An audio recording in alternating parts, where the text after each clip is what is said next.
this is a time to go. This is a time to like pick it up and see what I can do, maybe take a risk here. Welcome to Koros Convos. Today I have the pleasure of chatting with Emma Bates. We're going to talk about the Chicago Marathon, mental health, and life after running.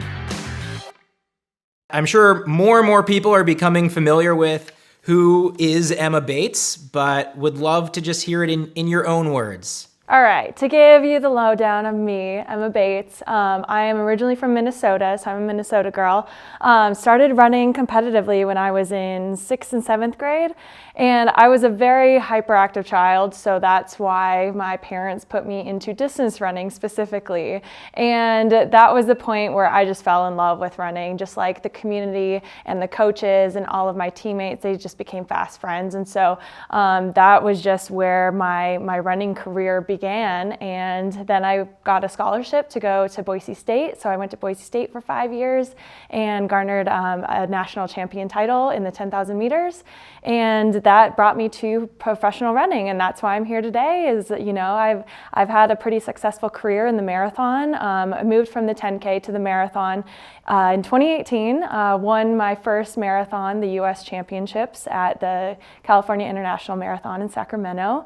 And that was just kind of the great momentum that I had, and I realized that this is where I need to be, is in the marathon and the road specifically, and took second at Chicago Marathon. And I'm just feeling really, really excited about my future in this sport, and I feel like I'm still kind of fresh in it. So this is a really just cool time to be an American distance runner. So we need to thank your parents and not looking for a babysitter. They were like, let's push her out there for as long as she can go and put her into distance running so that we have some free time. So that's what we have to thank. Yes.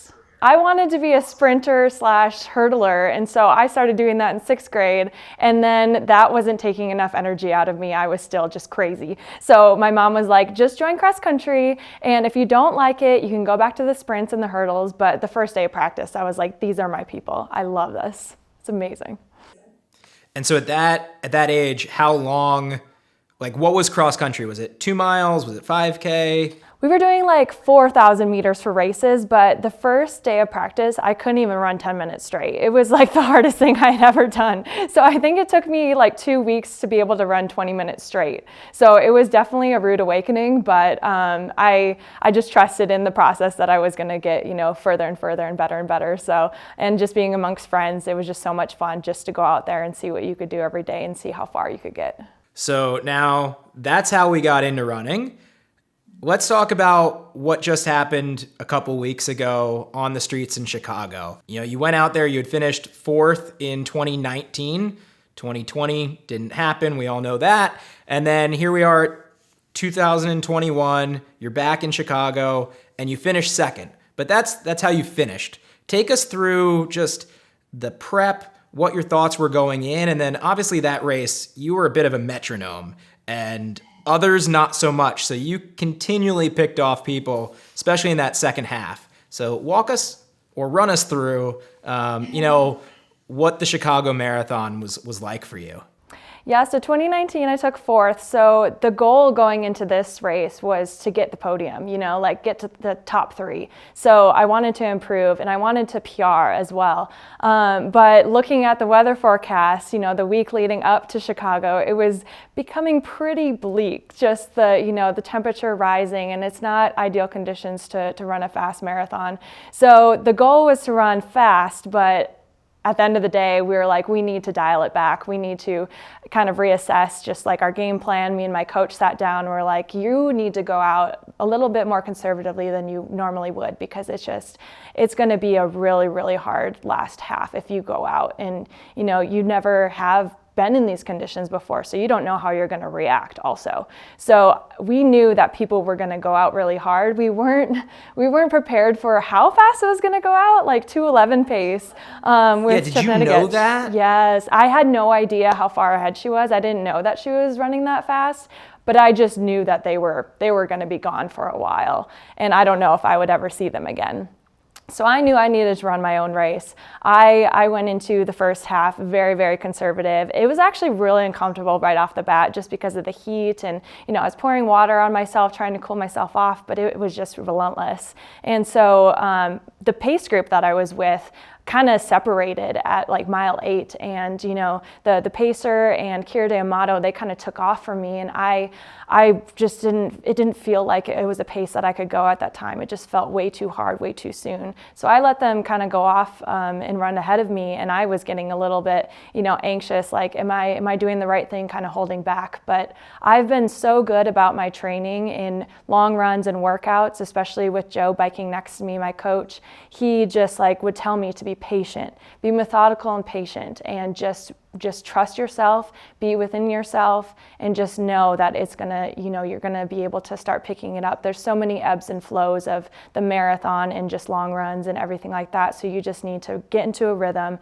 feel the flow. And so I dialed it back and then started getting into my own rhythm and started feeling really, really good about halfway through, and knew that I could pick it up at that point. And the marathon, like you can only do one every 6 months. So I knew I needed to this is a time to go. This is a time to pick it up and see what I can do, maybe take a risk here. So I dropped like a 5-10 mile, looked at my Coros watch. I was like, oh, that might be a little too quick, a little too soon at mile 15. But then I just started getting into like a momentum of like passing people, and that just gives you so much fire. And I found myself, in 4th place and 3rd place and finally in 2nd. And I just knew that like if I just kept, going with my rhythm and feeling good, that I was going to reach the finish line in a really good place. And I wasn't sure what time I was running, but when I crossed that finish line, seeing that minute PR was just, it was something really, really special, especially on a day like that.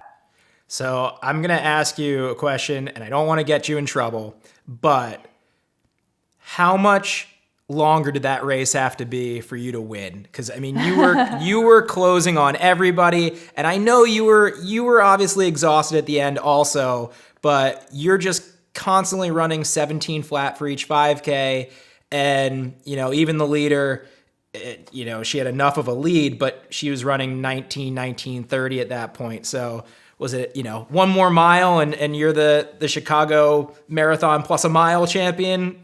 How were you feeling there? I mean, it is frustrating to know, like I had no idea where she was or how she was feeling. So I don't know if I would have ran any differently, but yeah, I feel like finishing that race, I could have done like another 4 miles, honestly. So I feel like something could have been done if it was a 30-mile race. So it is just like, shoot, but obviously very, very happy. And like, Chip Nennigan, she's such an amazing runner, and like she's ran really, really fast. And so she's the better runner at the end of the day. And like she just ran a different race from me, but took a risk, and maybe I can take a risk next time and kind of go a little bit earlier. And, I'm still learning about myself and how I need to run, and, what kind of fueling I need to have to get myself to the finish line. So this is just things to improve upon. So I'm excited about that. Yeah. So, I mean, it sounds like you didn't really know a whole lot, but I know Joe and the rest of your Team Boss teammates, they were on the Divvy bikes, riding around Chicago.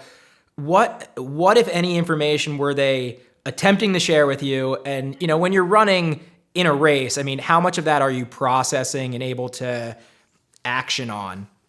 Yeah, it was like the first half that I was really able to like look at them and have like kind of some communication with them. And then the second half, you're just like, you're getting a little delirious, especially around mile 18. And that I think is when I moved into 3rd place. But even when I was in 4th, I had no idea what place I was in. They were yelling at me like, Sarah, Hall's up ahead and you can move into 3rd. And they were telling me all these like stats, and Joe was giving me all my splits and Ks. And he was telling me if I run like 320 Ks, I can get into 2nd. I was like, I don't know what that means at this point. Like, I'm just trying to put one foot in front of the other, just like trying not to die here. And it's funny like what goes through your head in a marathon, because you just try to shut your brain off. But when there's people like yelling things at you, you don't know like what to believe. And I wasn't sure until I actually crossed the finish line whether or not I actually took 2nd. So it's kind of unbelievable too. Like when you're just running, like I wasn't doing anything special. I was just out there, doing my thing, just running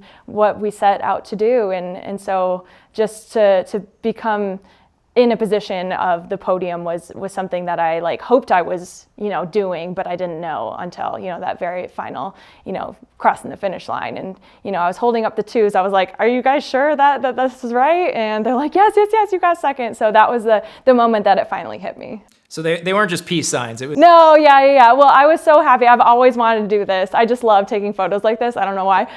So I was glad to know like this is acceptable at this point because I actually took second. So yeah, I think we'll probably talk a little bit more about Chicago throughout our conversation, but I want to go back, back 15, 20 years. We talked about you starting out running. Kind of, when did you start to realize that this was maybe something that, I don't want to say you could make a career out of, but, when did you get serious and how did you become serious about running? I think it was the moment that I joined cross country. I was in 7th grade, and you were able to be on the varsity team in Minnesota at that point. And I became our second runner on the team, which was really good. And we had made the state meet and everything. And I didn't really get much better from 7th grade to senior year. I took second at state and my team won, which was amazing. But I wasn't really sure where my career was going to go from there. So it's just such a confusing time being a senior in high school and trying to figure out the next step and what college to pick and whether or not to go D1, D2, D3, whatever it may be. So it was a really confusing time and I didn't really know where I was headed. I knew that I wanted to continue running, but I didn't know in what capacity that was going to be. And once I made it to Boise State, they offered me a really nice scholarship. So I was so lucky to have that opportunity and to go out west and kind of find my footing in just like life and just like figuring out just how to navigate, schoolwork and being a collegiate athlete. And so that was a really good time, just like a learning process. But my running wasn't going very well, and it wasn't until I think my 3rd year at Boise State that I, started really running well. And a new coach came in, Corey Immels. He came from Iowa State, so he had like a lineage of amazing 10K runners. And so once he came in and started telling me about, my future and how I could run professionally, I didn't start thinking about it until that point, until somebody had put that in my ear and was like, you could really do this. You could really like do something special. And that's when I won the 10,000 meters on the track. And that was the point where I was like, yeah, maybe I can do this. And maybe I do want to do this because, you only have a finite amount of years in order to, really reach your potential, especially in the sport of running. And so I knew that there's always going to be careers and there's always going to be school to go back to. You can always do those things later in life, but running, you really have to like be in it right now. And it was either like all or nothing. And so I decided post-college that I wanted to be all in. And I went out to Boston and joined the BAA and had an amazing experience there, a very good learning experience. And that was kind of the point where I was like, I want to do this for the rest of my life. I don't really care what capacity it's in. I actually took a step back from professional running when I moved from Boston back to Idaho, Boise. I didn't think I was going to run competitively anymore, but it just is always in my life, and I just find so much passion for it. And even if I'm not running well, I just really, really enjoy it still. So I want to come back to one of the things that you mentioned about the new coach. But before we do, walk me through the process of selecting your college, because you mentioned you were looking different divisions, different levels. Obviously, you have a Big Ten school in your backyard.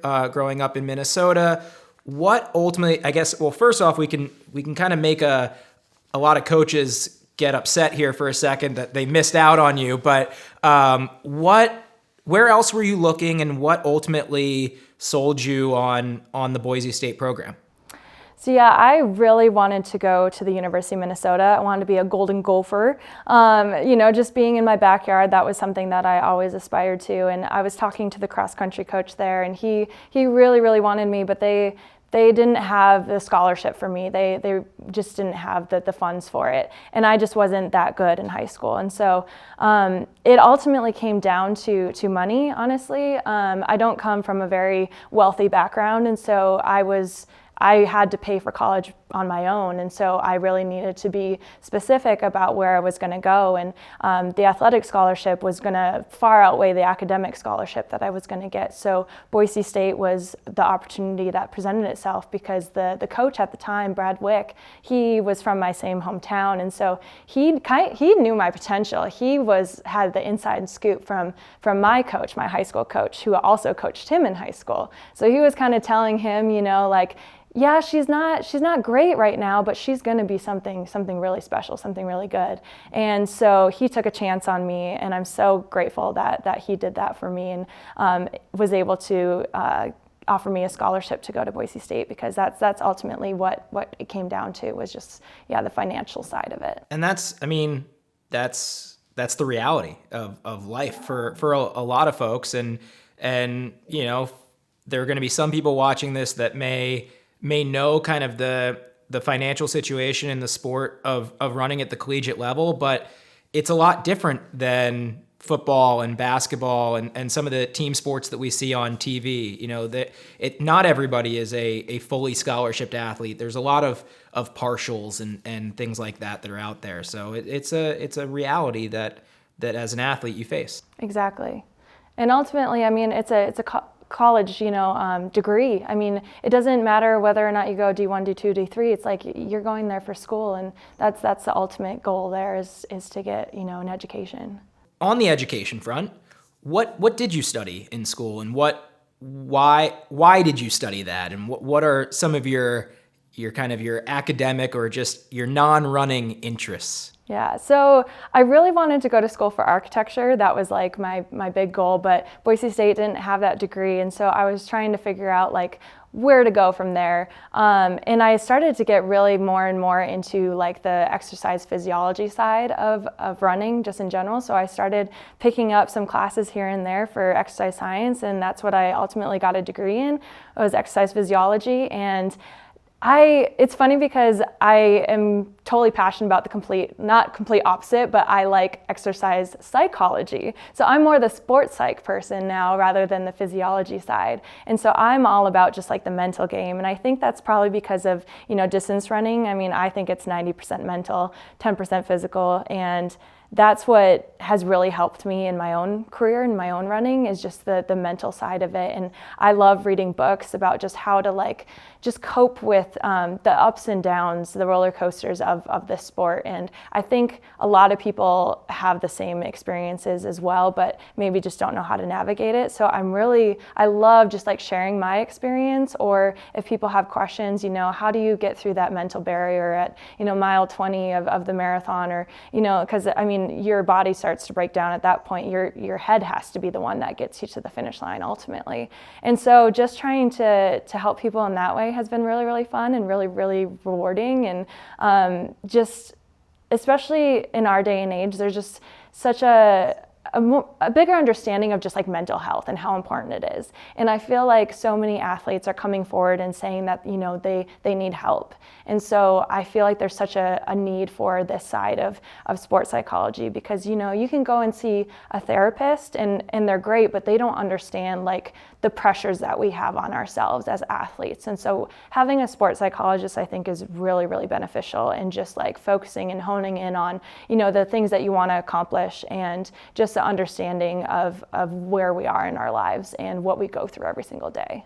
So that's what I'm passionate about. I love it. Mental health, it's a tough topic, but it's a topic that's becoming more front and center, and especially, as you just mentioned, in and around athletics. We've seen it with athletes in the Olympics, tennis players like Naomi Osaka. And how do we separate and how do you look at general mental health, and then also in running, right? You said it's 90% mental. How does, I guess you would call it your sports mental health and your life mental health, how do they work together, against each other? How do you handle those realities?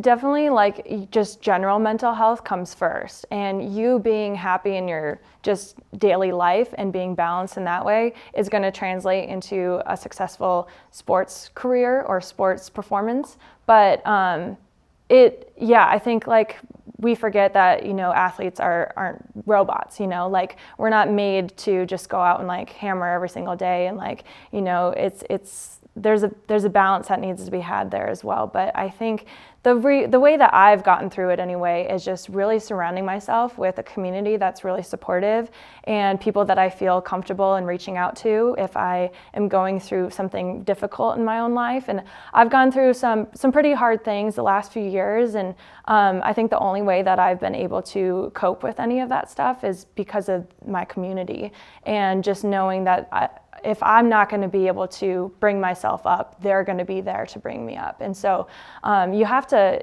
just have self-worth too, and self-care, and just knowing what you need to do in order to be happy every single day. And I think that's what people lose sight of, is like they want to be happy, but they don't know how to be happy in the moment. And being grateful and showing gratitude in what you have and what you've experienced, I think, is the way that I've found happiness, and realizing that like my life is not hard, like look at all these amazing things in my life. So I sit down every day and I'm just like so grateful and so thankful for all the people and all the experiences and all the things that have happened in my life that have led me to here, because I think that's the only way to become the person that you want to be, is just to be in the moment. And mindfulness is the way that I live my life, and really trying to just hone in on like being ever present. And I think that is the way that I have become happier in my life, is really focusing on the people in front of me and like the experiences that I have in front of me, instead of, it's a hard day and age to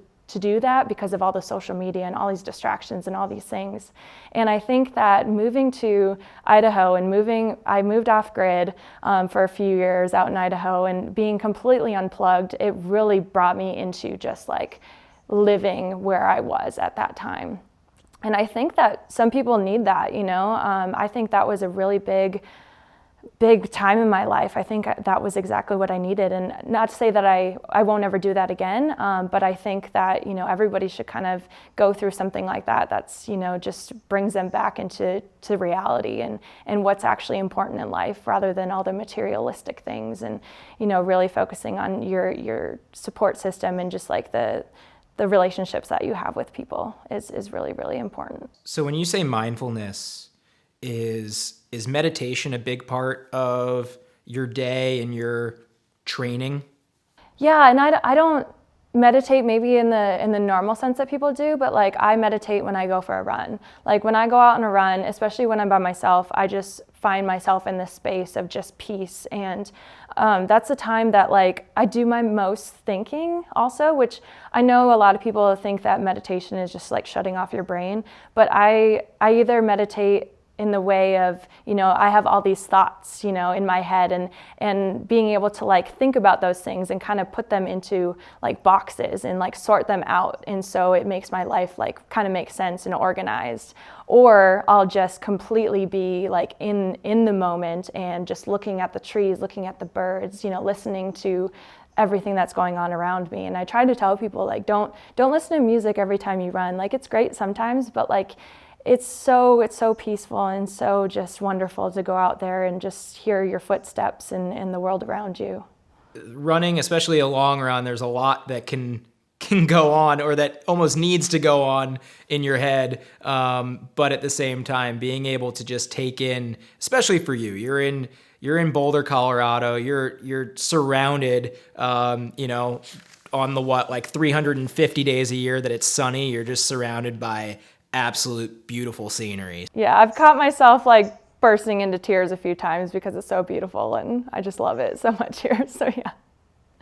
We've known each other now for about almost 2 years, and I think most people who are seeing you now or learning about you, they're seeing, at least in my opinion, like the happiest, at least outwardly, seems like the happiest you have. Not to say that you weren't happy before, but you just seem giddy and incredibly happy.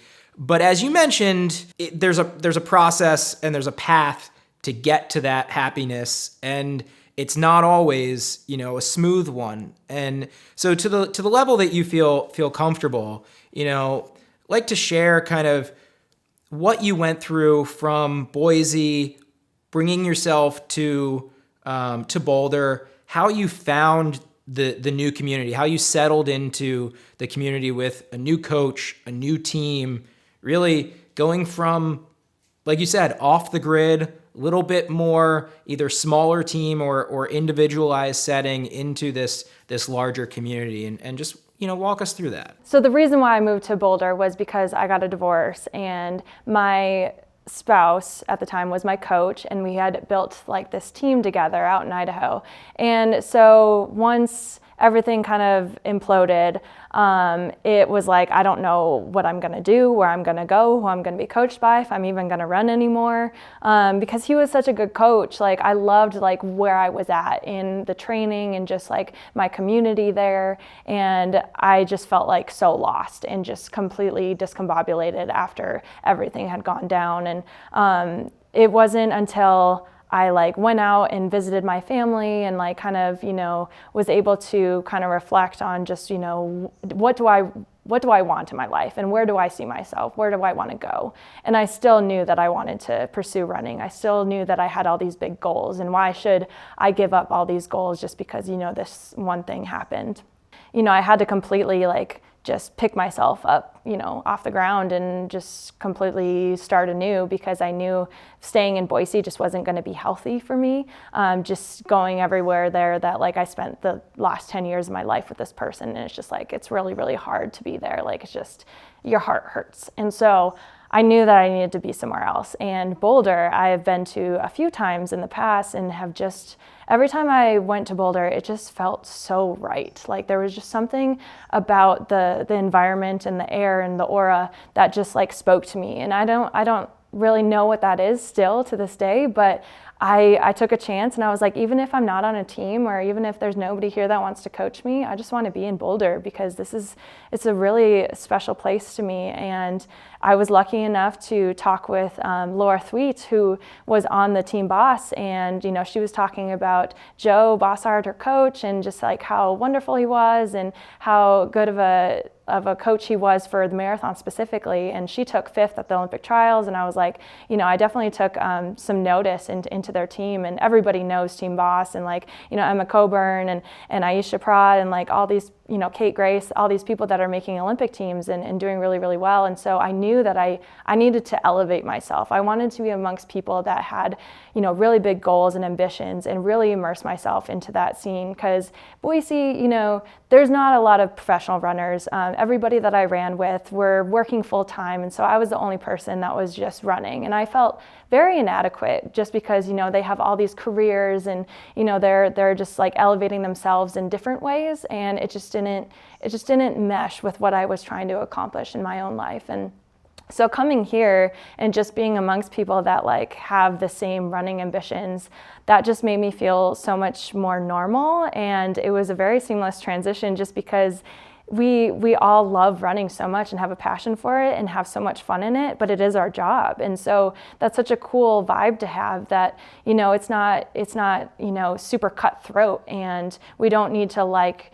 just be super business oriented when we go to practice. It's just like, it's fun and it's light, and we're just hanging out as friends. And I think that's something that's so special about this team, is like, we actually really like being around each other. And it's actually pretty rare, like just hearing other teams, and they're kind of forced to be on a team because of their sponsors, and we all have different sponsors. So that's why this team is very unique, is because we get to choose who we want to run with. And I think that's why we get along so well, is because we chose each other. And I'm just so lucky to have that environment to be in. It kind of reminds me, at least, seeing, the images and pictures you guys put out on your respective social medias and stuff. It feels like it has that college, high school cross-country team vibe that drew you to the sport originally. Is that a fair? Oh, absolutely. Like, first day of practice was just like the first day of practice in 7th grade. It was just like, these are my people. Like, it just meshed so well. And like, I think when I joined the team, I was, still going through a lot of things, but everybody was like really patient with me, and I wasn't running very well, but everybody still believed in me so much. And I was like, I promise I'm good at running. I promise, like, I'll get there. And they're like, we know. And for them to see just like how much I've flourished and how much I've just like come into myself and have garnered like this newfound happiness that I didn't know was ever there. It just makes it so much more enjoyable, just like being on the team. And like, I feel like I bring that to the table of just like fun and goofy and just having a good time every single day. And I think that's the only way that I've been able to run as well as I have this past season, is because every day I go to practice, I just am filled with joy, and yeah, it shows. Is there anybody on the team that, like, if you get matched up with them for a workout, that you're like, oh man, they're gonna keep me honest today. We'll call it that. They're gonna put me through one. Honestly, everybody on the team is that way. Like, everybody brings their A game every single time. And like, there's never like a competitive side to it. It's like, oh, I want to keep up with you because like we're getting better today. And that's what I love so much about it. It's like, we're not cutthroat and racing each other and trying to like, run each other into the ground. It's all about just like elevating each other and empowering each other and just wanting to make each other proud. So I love that about this team. I said earlier when we were talking about Boise State, I was going to come back to the coaching piece a little bit. And you've had different dynamics, certainly with different coaches throughout your career. I want you to tell me a bit about how you build that trust. Certainly your first coach at Boise State, there was that relationship being from your hometown, but then new coach comes in, has this pedigree, certainly from Iowa State, and was well-known, well-respected, but tells you're going to do things that maybe you didn't even believe you were capable of. And so where do you start to, buy in versus thinking, okay, just trying to make me overconfident or anything like that? How do you build that relationship with a coach? Yeah, so Corey Immels was the second coach at Boise State, and he's just like, he doesn't bullshit you.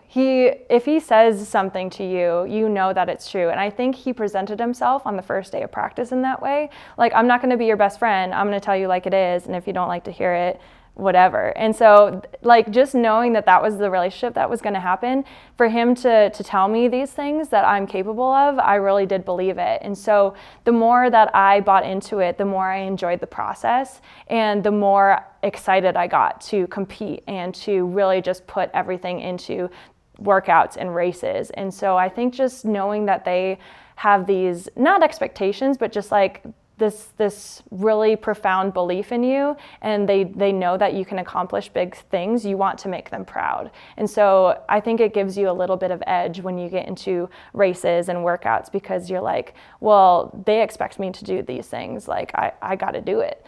So yeah, and I think that definitely resonates with me. Whenever somebody tells me I'm a certain way, I definitely like fold into it more. So if like they tell me I'm bad at something, then I get even worse at that something. And so when somebody says I'm really good at something, then I get better and better and better. So I want to prove them right in whatever way that it is. It's kind of funny how that works for me. But yeah, I really was very, very grateful that there was somebody that knew my potential and knew that they can't put limits on me, because it just depends on where you are in your career too. Everybody's different, and you don't know, what kind of path somebody's going to be on, and you can't set that bar, too low, because once you reach it, where do you go from there? So I was always trying to reach new heights, and there were things that I didn't accomplish that we set out to do in college. He wanted me to break the collegiate record, and I didn't accomplish that, and like it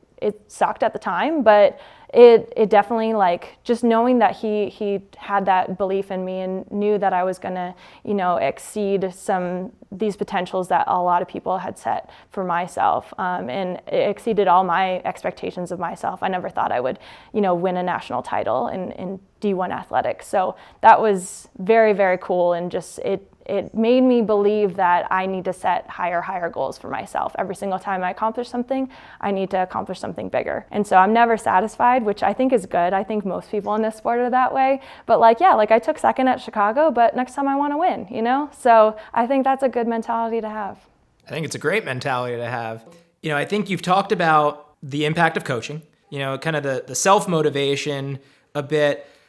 Going back, whether it was high school, college, maybe we won't talk about now yet, but was there any other athlete, teammate, competitor, somebody that was professional while you were younger that really inspired you, that you looked up to and wanted to emulate as you grew in the sport? Yeah, it's funny, even before I started thinking about marathons, I just loved watching marathons, and the likes of Dina Castor, Des Linden, Shalane Flanagan, Kara Goucher, like all these women were just, what they were accomplishing was really big in my eyes, and just, being able to run 26.2 miles at the pace that they were going, it was so unfathomable to me.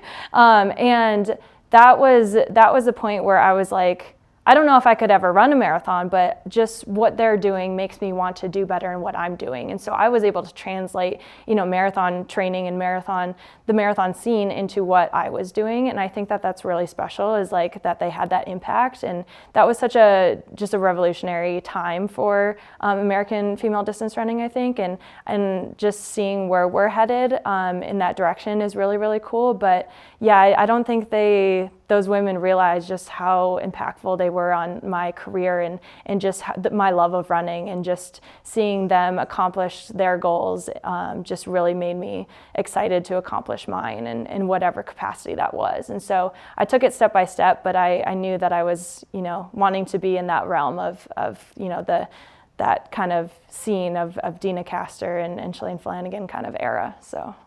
What was it like that first time on a starting line, and you look to your left, you look to your right, and you see these people that you looked up to, and that I would assume are still inspired by, but now you got to race them and you got to beat them. What's that like? It's really weird. Very, very strange. There was one race in particular that Des and I were fighting to the finish line of the New York City Half Marathon, and I ended up beating her on the day, but it's just like, but you're still my icon, like you're still amazing, and I still look up to you and want to be you when I grow up. So it is funny when that stuff kind of happens, and I see Dina quite a bit, and like, she's definitely not competing like she used to anymore. She's not as in that scene anymore, but like just seeing her go out every day and just like her joy of running still, and just how much she like interacts with everybody around her, especially at the marathons. It's very, very cool to see, and I just love being in that environment, and knowing that running is always going to be there for me in whatever capacity that is, even if I'm not going to be competitive, because they've proven that they can do it still. So it's cool. You mentioned you got second at Chicago. Now we got to do bigger and better things. We got to win Chicago. Well, Des got second at Boston and then came back a couple years later and won the whole damn thing. So, I mean, it seems like, you're on the right path. Yeah, and I mean, this is why we race, because you don't know what's going to happen on the day. So on paper, like I'm definitely not as high up as a lot of people, especially, the East African ladies, but getting onto the starting line and knowing that like something big can happen on that day that's why we race. That's why we do what we do.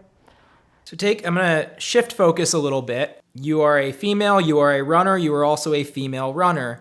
And so there are a number of realities, whether it's at the professional level or for the recreational runners that are out there, there's realities in being a female runner. And when you're out in training, and thankfully you have a group, but have you ever experienced, scenarios where you haven't felt safe, and how do you deal with those situations or those encounters? Yeah, I've had a lot of not so great interactions, and luckily being in Boulder, I think people are a little more attuned to just athletes in general, that I haven't run across anything here, thank goodness. But when I was like living in Boise, it was pretty rampant, especially like just being in a college town and like running, around in like a sports bra too. Like you're always going to get all these cat calls and just like really derogatory comments. And I never ran at night by myself or in the dark or anything like that, because I just didn't feel like I could. I didn't feel safe about it. You just hear these stories about people, and I just didn't want to put myself in that position. So I was lucky enough to be able to run in the daylight. I think that's what is being a professional runner, you can kind of choose when you run, which is really, really nice. And I think that's why I don't run into that issue anymore, but I just didn't put myself into that position. But yeah, I mean, even with like things like Strava nowadays, you kind of wonder like, should I be posting this, and like, should it be known where I live and like where I run, where my routes are. And so my advice to women is to always try to run with somebody, obviously. Try not to wear headphones unless they're like you can hear like the outside noise, because I've come up on a lot of people on the trails, and they're so startled because they have no idea I'm coming up on them. And I just feel like people can seek you out in that way if like you're not aware of your surroundings. And I think that that's something that needs to be talked about more, is just like we shouldn't be fearful, but I think we have to be aware in this day and age of where we go and how we approach certain situations. And so, again, just trying to run with a buddy, but if you can't, just try to really be aware of where you're going. Try to mix up like where you run, what time of day you run if you can, just because you just have to worry about that stuff, unfortunately. Yeah. Well, thankfully, it sounds like you just said Boulder, you haven't had that situation, and hopefully that continues to be the case. But in Boulder, there's a lot of people very aware of the sport of running or endurance sports. There's also, besides just your teammates, there's a lot of other professional runners that train in the area. Do you ever, have folks stop you on runs and, they're out training, they're like, oh, I want to get a picture with Emma Bates, or do you get kind of left alone a little bit? I think people here know that you do not mess with people's runs or their workouts, so they don't do it. Yeah, no, that's actually really, really nice. I would get stopped in Boise sometimes, and I think people are, much more aware here, and I don't mind it, honestly. Like, if you do want to talk to me, like, it's so funny. People are like, oh, I saw you on the run, and I didn't say hi. It's like, why didn't you say hi? Like, that's so funny to me. Yeah, just wave, like, it's fine. So, no, I do respect that, though, that people are like, no, you got to do what you got to do. You have a run, and but it's so fun here, like the community. Like I've run with so many people on so many different teams too, that it's such a good time. Like whenever I go out, I always see somebody I know, so I love that. So let's go back. You mentioned that going into college, you were hoping to study architecture. Is architecture at all an interest still?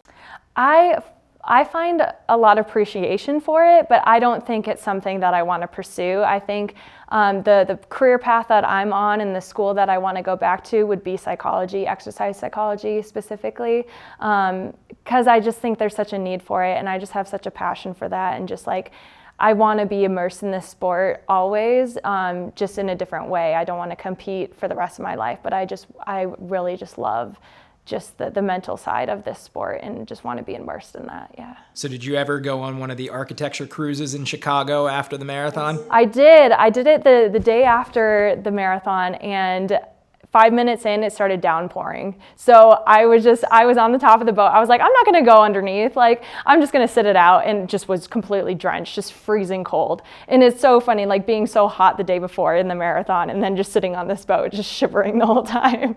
I guess it's somewhat of an easy answer given the result, but would you have rather had the weather that you had in the marathon or the next day? I mean, no, obviously just because of how the results played out. But I mean, I definitely would rather run in freezing rain than that heat for sure. But no, it worked out.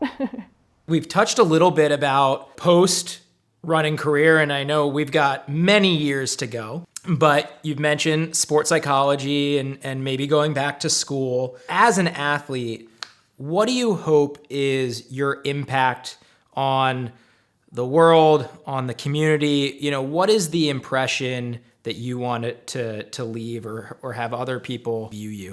Yeah, this is really important to me, just because this is a big reason why I wanted to get so good at running, is so that I could garner a voice. When you're not good at something, or when you don't have a lot of followers, I mean, you can say a lot of things, but maybe it doesn't gain as much traction. And so for me to get as good at running as I am and get all these followers, it's such a great platform like Instagram and all these things to really spread a message of just goodness. And I've done this in the past of like, trying to spread word about, mental health and certain charities and certain organizations. And it has really made a profound impact. And I really appreciate people, not just telling me to stick to running, like people have reached out to me. Some people say that, but a lot of people have reached out to me and just thank me so much for like using my platform for something beyond running and just bringing like a scope of just things that need to change. And even though, Instagram isn't a place that is going to change,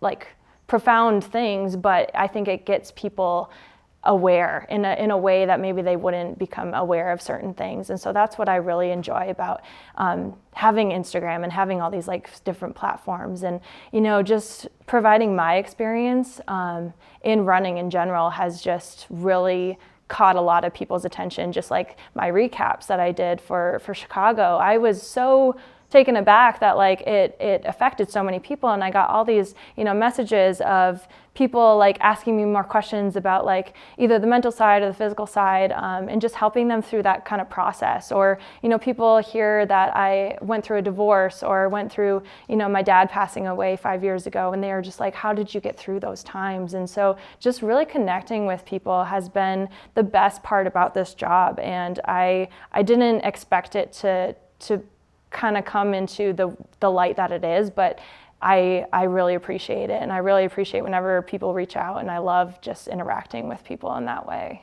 It does sound like you're finding a way to use it to start conversations, start a dialogue, and finding ways to have positive engagement with your fans and your followers. So one last thing before we part, but if you were to choose one word, or maybe I'll give you a phrase if you want to string a couple words together, but what does running mean to you?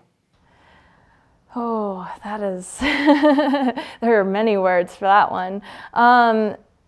Running just has completely like transformed my life in that everything that I learned from running, I can apply to life. And so all the hard things that I've gone through in running, and like certain things, like certain workouts maybe that I thought that I couldn't get through, or certain races that I didn't think I could, do, just those accomplishments like gave me so much self-worth and so much drive and ambition and motivation to do other things. And I feel like once I'm all said and done in this career path of running, I'm going to be able to translate that into whatever career path I choose, whether that be sports psychology or something else, that, I can take all these just really valuable lessons through running and just completely apply it to life. And sorry, that's not one phrase. That's a lot of things, but that's what it means to me. Is like I just want it to. It's a passion of my life, but I translate it into real life. It sounds like one word that could apply is almost perseverance. Does that feel fair? I like that. Okay, so that's what I said. Yeah, perseverance. We'll just roll with that. But no, we don't need to boil it down to one word. But it's obviously a big part of your life, and I think what's been great in this chat is it's a big part of your life, but it's not the only part of your life. And you mentioned it early on. Running careers don't last forever. At least you could run forever, but the running career might not. And so it's important to have those other interests and not be one-dimensional. And I've appreciated learning a lot about that other side of your life that we don't see every day. And so appreciate you sharing and spending some time with us. Yeah, thank you guys so much for having me do this and letting me, word vomit all over the place. So thanks for watching. We'll see you next time on Koros Convos.